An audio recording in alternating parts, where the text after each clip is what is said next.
lifted the weather stick again and put it into the shape of a gun, one end of which was aimed at her fingers, and the dark muzzle also gave her fingers a dull and dignified feeling. "This time you must be finished."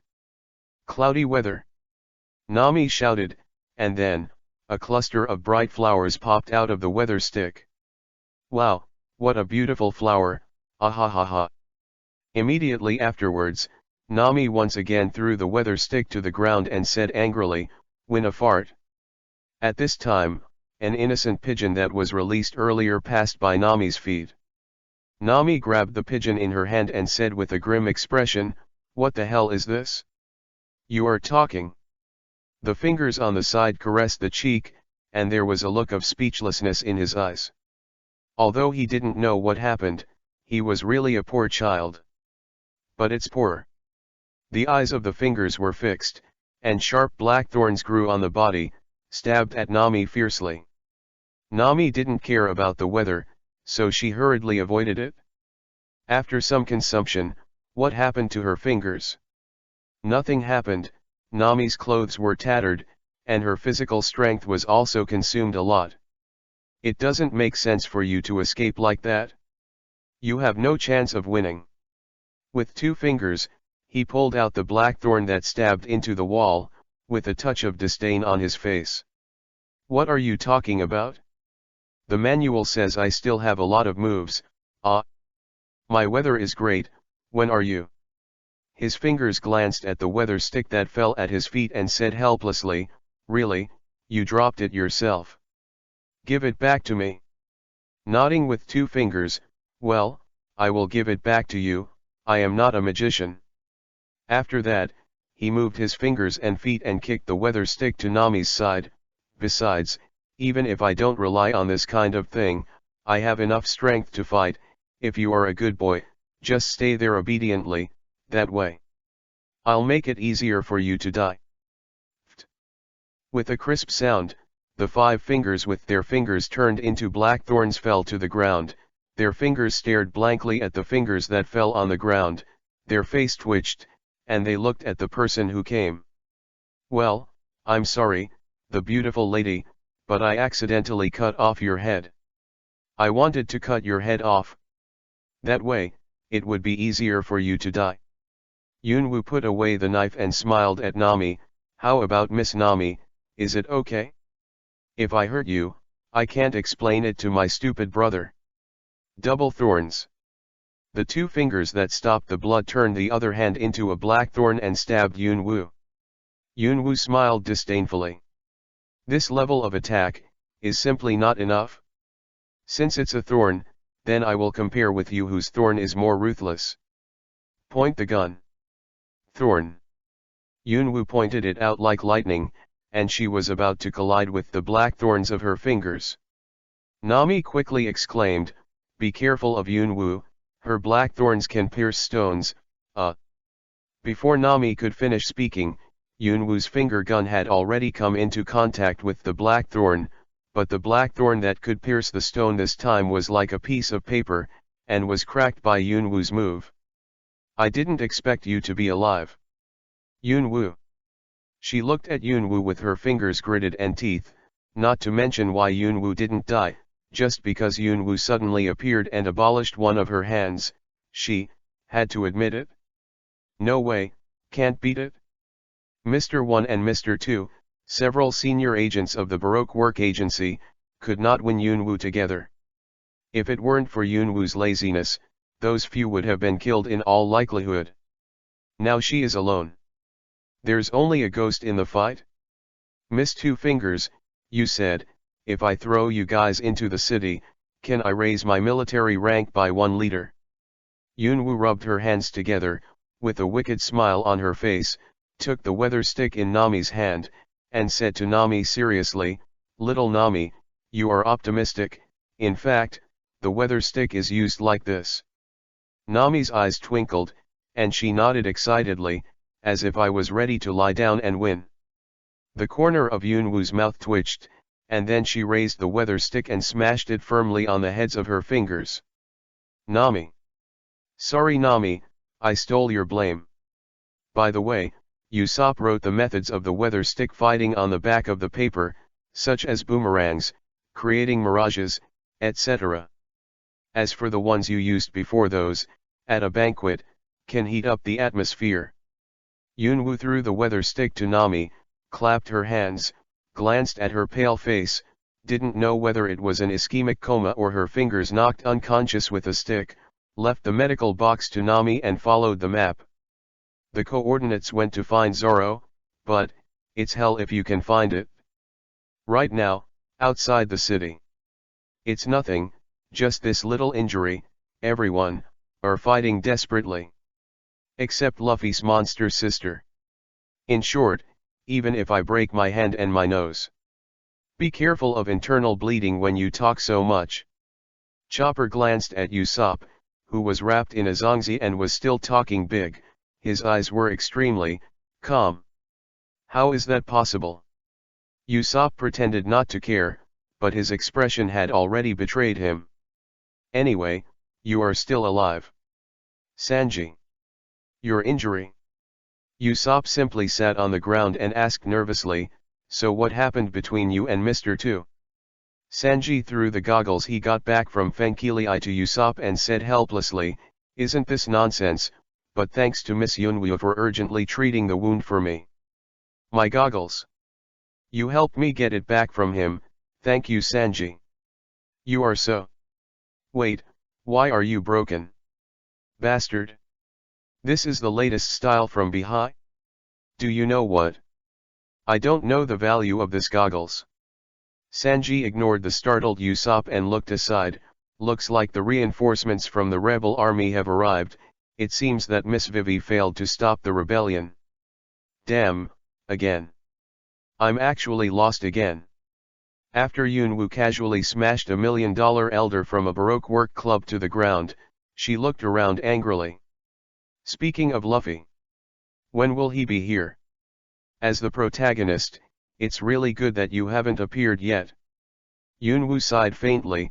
If it wasn't for the fact that Crocodile was Luffy's monster, Yunwu would have gone to trouble Crocodile long ago. "By the way, I don't seem to have anything to do." Yunwu held her chin with one hand and drew circles with the other hand on the ground.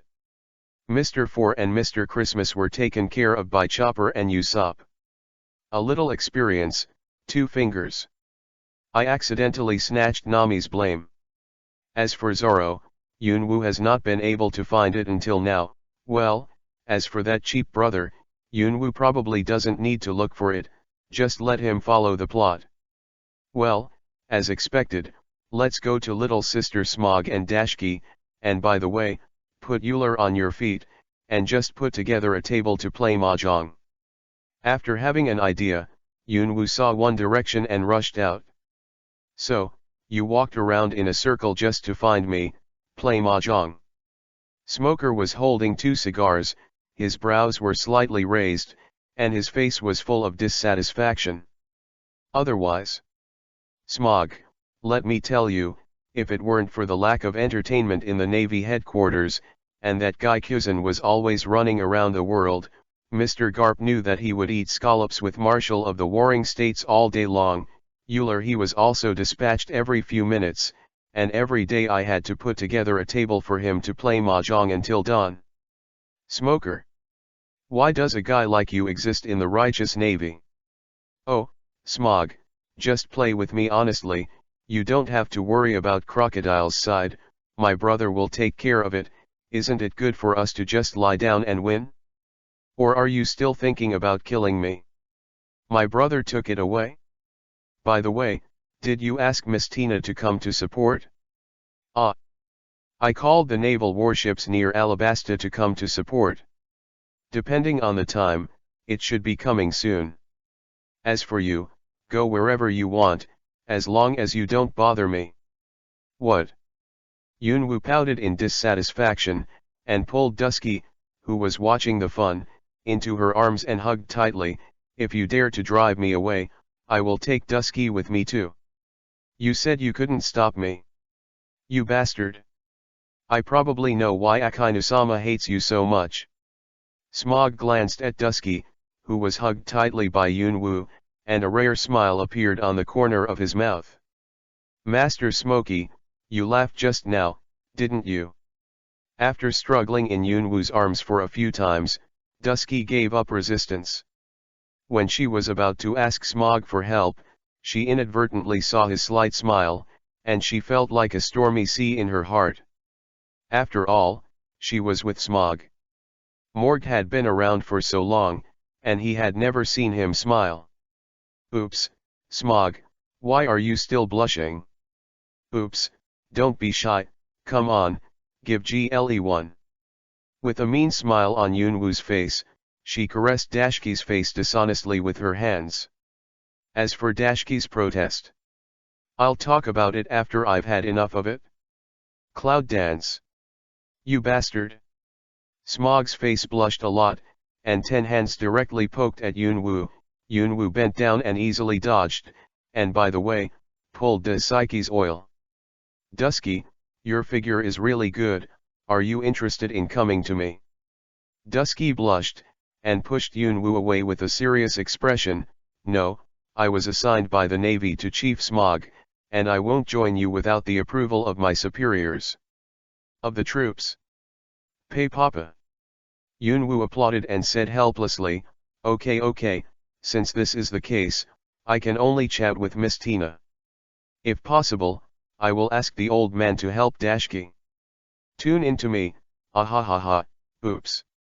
Aura put down the smoking iron fist, and asked with a faint sneer on her face, Major Yunwoo. Say, what do you want? Yura? When did you come? Aren't you on the coast? With a bitter face, Yunwoo looked at Euler pitifully, as if begging to be spared.